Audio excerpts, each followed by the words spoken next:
এত তাড়াতাড়ি চলে এলি যে? কি রে, কি উত্তর দিচ্ছিস না কেন? দাঁড়া না, বল না কেন চলে এলি? বড় বৌমা, এই ছেলে তো চলে এলো গো। তুমি তো একা এলে নাকি? রানী আসেনি? কি হলো ছোট বৌমা? ঋতা আমার সেজ বৌমা আসবে না, কারণ সেজ বৌমার বাপের বাড়িতে পুজো রয়েছে, কিন্তু আরেকজন। আচ্ছা ঠিক আছে, একটু রিল্যাক্স করতে দাও আগে। বসো বসো বসো। হ্যাঁ হ্যাঁ, বস বস বাবা বস। শোন না, এবার বল তো, তোর মুখটা এরকম লাগছে কেন? মেজো বৌদি, আমাদেরকে খেতে দাও তো, আমাদের কলেজে ফার্স্ট খাবার রেডি আছে, এক্ষুনি দিচ্ছি। জয় চল। ছোটদা, ছোট বৌদি কোথায়? তুই একাই নাকি? হ্যাঁ একাই এসেছি, কারণ আমার ওই বাড়িতে থাকার কোনো প্রবৃত্তি নেই। কি সব বলছিস? এই ছোটদা, তুই ঠিক করে বল তো, কোনো গন্ডগোল হয়েছে? নিশ্চয়ই গন্ডগোল হয়েছে, ওর বাবা দাদারা আবার খারাপ ব্যবহার করেছে ওর সাথে। কিরে জয়, সত্যি করে বলবি কিন্তু, এরকম কিছু হয়েছে? তাহলে কিন্তু ওই মেয়েকে এই বাড়িতে পা রাখতে দেবো না। আরে আশ্চর্য তো, পুরোটা জানলেই না আগেই শুরু করে দিলে। আমিও তো জানলা দিয়ে দেখলাম ছেলে বাড়িতে ঢুকছে, দেখে তো আমিও একটু অবাক হয়েছি। হ্যাঁ রে জয়, ওই ছোট বৌমা এলো না কেন? এই তো দুদিন আগে হাসতে হাসতে গেলি। হ্যাঁ রে, আবার কি কোনো অশান্তি করেছিস? হ্যাঁ, অশান্তি তো আমি করি, আর তোমার ছোট বৌমা সে তো একদম গঙ্গা জল। যা কাণ্ড ঘটিছে এবার দেখো না, সমস্ত মিডিয়ার লোক ওকে ছেঁকে ধরবে।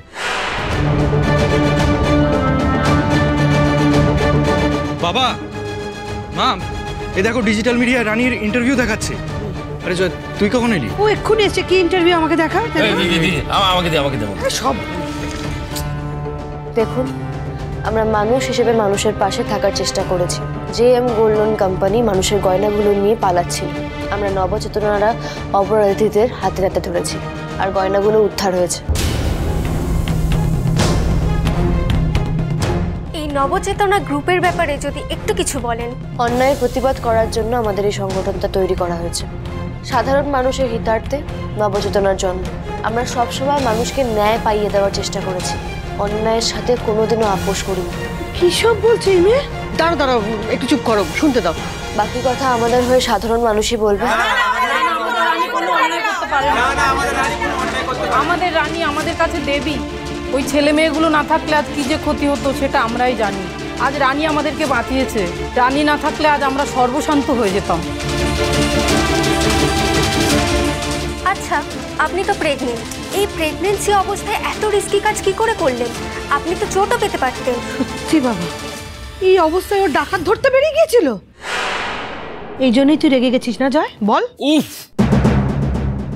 আমি যথাসম্ভব প্রোটেকশন নিয়েই যা করার করেছি। নবচেতনার দলটা তৈরি করেছিলাম অনেক স্বপ্ন নিয়ে। আমাদের গ্রুপের প্রতিটা সদস্য আমাকে সব বিষয়ে সাহায্য করেছিল, তাদের ছাড়া আমি কিছুই করতে পারতাম না। প্লিজ আর না, এবার আপনারা আসুন। শেষ একটাই প্রশ্ন করব, উল্টির নবচেতনা গ্রুপ এবং গ্রুপের নেত্রী রানী এখন ইউথ আইকন হয়ে উঠেছে, কেমন লাগছে? কিছু আলাদা ফিল করতে পারছি না, কারণ বহুদিন ধরেই নবচেতনা অন্যায়ের প্রতিবাদ করে আসছে। ফেমাস হওয়ার জন্য আমরা কোনোদিনও কিছু করিনি আর করবো না। সম্পূর্ণ মানবিকতার খাতিরে আমরা এরকম একটা উদ্যোগ নিয়েছি। হে ভগবান, এতটুকু মেয়ে এতগুলো লোকের গয়না বাঁচিয়েছে, এত সব করলো কি করে? ও আরে এইসব আজকে থেকে চলছে না, অনেক দিন ধরেই চলছে। আচ্ছা তোমাদের মনে আছে শেষদার বিয়েতে কিছু গুন্ডারা এলো, আর একজন কালো পোশাক পরে ক্যারাটে করে মেজদাকে বাঁচিয়েছিল?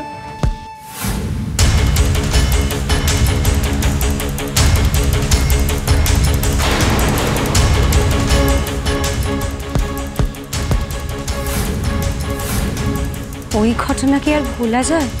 হ্যাঁ, কালো পোশাক পরা না? আরে ও তো আমাদের বাড়িতেও এসেছিল ওই ডাকাতের হাত থেকে বাঁচাতে।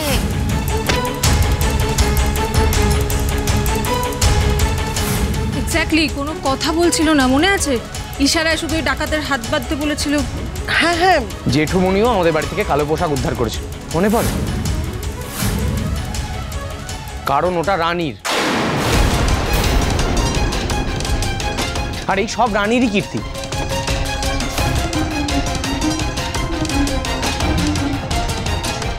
আরো কথা বলেনি কেন জানো? তোমরা গলা শুনে যাতে চিনতে না পারো।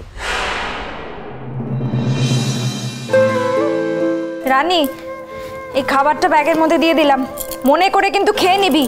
আর খাওয়ার পরে ওষুধগুলো কিন্তু খাবি। আর রাস্তায় যে ওষুধটা খেতে হবে না, সেটা আমি এর মধ্যে রেখে দিয়েছি, মনে থাকবে? আচ্ছা বাবা, আচ্ছা।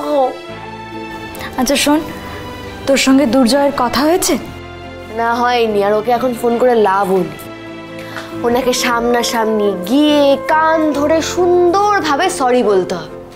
তাই তো তুমি যখন এতই জানো, তোমার বরটাকে রাগাও কেন? হ্যাঁ মামনি, রেডি তো? চল চল চল, তাড়াতাড়ি চল, এরপর তো সন্ধ্যা হয়ে যাবে পৌঁছাতে ওখানে। সেই তুমি জেদ করে আমার সাথে যাচ্ছ।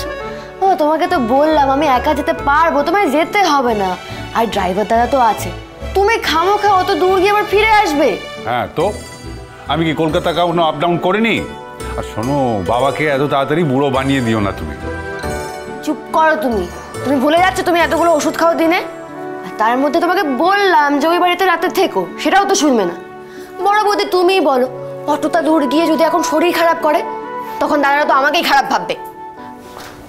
রানী, বাবার না তোকে একা ছাড়তে মন চাইছে না রে, বুঝতেই তো পারছিস, বল। আঙ্কেল, বলছি যে আমি সঙ্গে যাব, আমি না হয় পৌঁছে দিয়ে আবার ফিরে আসবো। হ্যাঁ তাই তো, তুমি আমায় নিয়ে যাবে তাই না? নিজের বউয়ের দিকে একটু তাকা, বাংলার পাঁচের মতো হয়ে গেছে মুখটা। পুজোর জন্য 2 দিন তো তোমার থাকতে বলেছে, তার মধ্যে একটা গোটা দিন তুমি আমায় নিয়ে যাওয়া আবার ফিরে আসা, এর মধ্যে কাটিয়ে দেবে? এটা হয় না রিতমদা। তোমাদের কাউকে টেনশন করতে হবে না, আমি একা ঠিক চলে যেতে পারবো। বাবা, তোমাকেও যেতে হবে না। মামনি, আমাকে বোঝাতে এসো।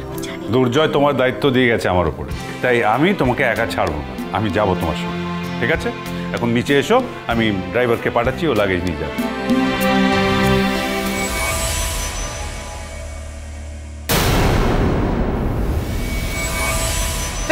বাবা, কাকুমণি,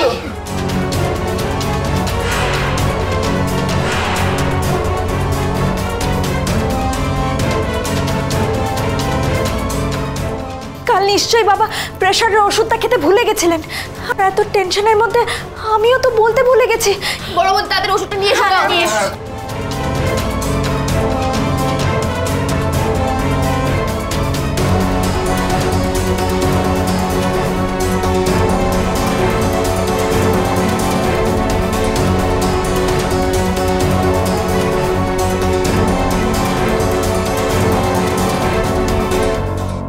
সরি বাবা, আমার জন্য তোমাকে এত টেনশন নিতে হলো, এত বড় সমস্যায় পড়তে হলো।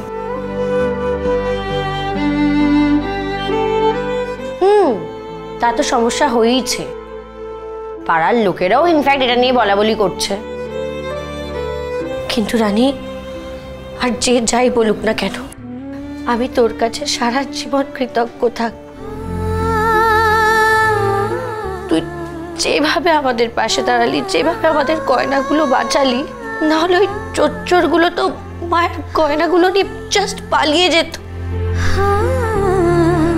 বাবার কি হতো বলতো রানী? দূর, এরকম করছিস কেন? শুধু তোদের গয়না ছিল নাকি ওখানে? আরো কত মানুষের গয়না ছিল, তোর কোনো আইডিয়া নেই। সব ভালোই ভালোই মিটে গেছে, এই অনেক। তোমরা তাকে বাচ্চা ভাবলে কি হবে? তিনি তো নেত্রী, গুন্ডাদের নেত্রী। এখানে আসার পর থেকে কম কিছু করেছে নাকি? হ্যাঁ রে ছোটদা ভাই, ওই কালভার্টের ওখানে 4টে ছেলে না আমাকে ডিস্টার্ব করতো, সেটা আমি ছোট বৌদিকে এসে বলেছিলাম। তারপর থেকে না আমাকে ওরা ডিস্টার্ব করে না। তার মানে ছোট বৌদি ওদেরকেও পিটিয়েছিল? হ্যাঁ, কে পিটিয়েছিল তখন তো বুঝিনি, কিন্তু সন্দেহ হয়েছিল। রানীকে জিজ্ঞেস করাতেও অস্বীকার করেছিল। মা গো মা, হে ভগবান, কাকে ঘরের লক্ষ্মী করে পাঠিয়েছ? ও দিদি ভাই, মেয়েটা ক্যারাটে জানে দিদি ভাই, মারামারি করে। দেখো, কম বকাবকি তো করিনি বলো। যদি রাগের মাথায় দুঘা বসিয়ে দিত, বন্ধ হতো না, তোমার মাথার ব্যামোটা একটু কমতো। জয়, বলছি যাই করুক না কেন, মেয়েটা কিন্তু কারো ক্ষতি করেনি, বরং ওর জন্য কত মানুষের কত উপকার হয়েছে বলতো। তুই এভাবে ওকে একা ফেলে রেখে সে ঠিক কাজ করিসনি। সত্যি জয়, রানী তোকে এত বারণ করে, মাথা গরম করতে না করে, তুই বদলাবি না। দেখ তো আজকে কতগুলো মানুষ রানীর প্রশংসা করছে, সাধারণ মানুষ। সেই আর এসব হাবিজাবি কাজ করতে গিয়ে যদি আমাদের বাচ্চাটার কোনো ক্ষতি হতো, ওর নিজের কোনো ক্ষতি হতো, তাহলে তো তোমরা সবাই মিলে আমাকে দোষ দিতে যে আমি ওকে সামলাতে পারিনি। বলতে তখন যে নিজের বউকে নিজে দেখে রাখতে পারিনি। আচ্ছা জয়, একটু শান্ত হও। আমাকে আগে বলো যে রানী ঠিক আছে তো, সুস্থ আছে তো? আর ঠিক, কাল কি হয়েছে জানো?